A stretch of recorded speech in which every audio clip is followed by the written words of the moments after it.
এভাবেই বৃষ্টিতে ভিজে এক কাতারি রাস্তায় দাঁড়িয়ে জুমার নামাজ আদায় করছেন জুলাই যোদ্ধারা। বৃষ্টি উপেক্ষা করে জুলাই ঘোষণাপত্র সনদ বাস্তবায়ন ও স্থায়ী বিধানের দাবিতে বৃহস্পতিবার থেকে শাহবাগ মোড় অবরোধ করে আন্দোলন করছেন তারা।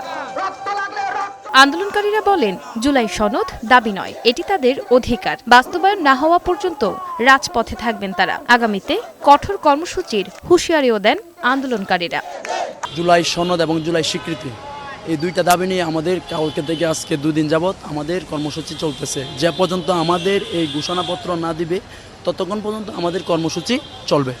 আজকে জুলাই সনদ যদি না হয়, এই ফ্যাসিস্ট যদি কখনো আসে, এই লিস্ট ধরে ধরে আমাদেরকে পাখির মতো গুলি করবে।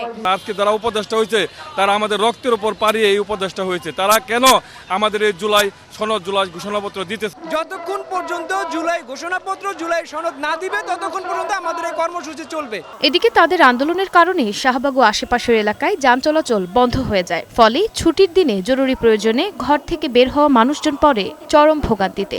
বাধ্য হয়ে অনেকে বিকল্প পথ ব্যবহার করছেন। যানবাহন চলাচল করতে পারতেছে না, মানুষের কষ্ট, হাইটা আসতেছে বৃষ্টির মধ্যে। আমাকে যাওয়ার কোনো রাস্তাই নাই, রাস্তা সব চারিধারে বন্ধ হচ্ছে। এখন 5 মিনিট লাগতো সর্বোচ্চ, কিন্তু টান দিলে গাড়ি, কিন্তু এখন অন্য রাস্তা দিয়ে ঘুরে যাইতে হবে। কত সময় লাগে আমি বলতে পারি না। যারা আন্দোলন করে তারা তাদের যুক্তির কত তারাই ভালো বলতে পারবো। তারা আন্দোলন করে তারা জনগণে কি দিতেছে আর তারা কি পাইতেছে। এখানে তারা রুগী নিয়ে আসবে, তারা তো ভোগান্তি পড়বেই। অবরোধকে ঘিরে অপ্রীতিকর পরিস্থিতি এড়াতে সতর্ক অবস্থানে রয়েছে আইন শৃঙ্খলা রক্ষাকারী বাহিনী।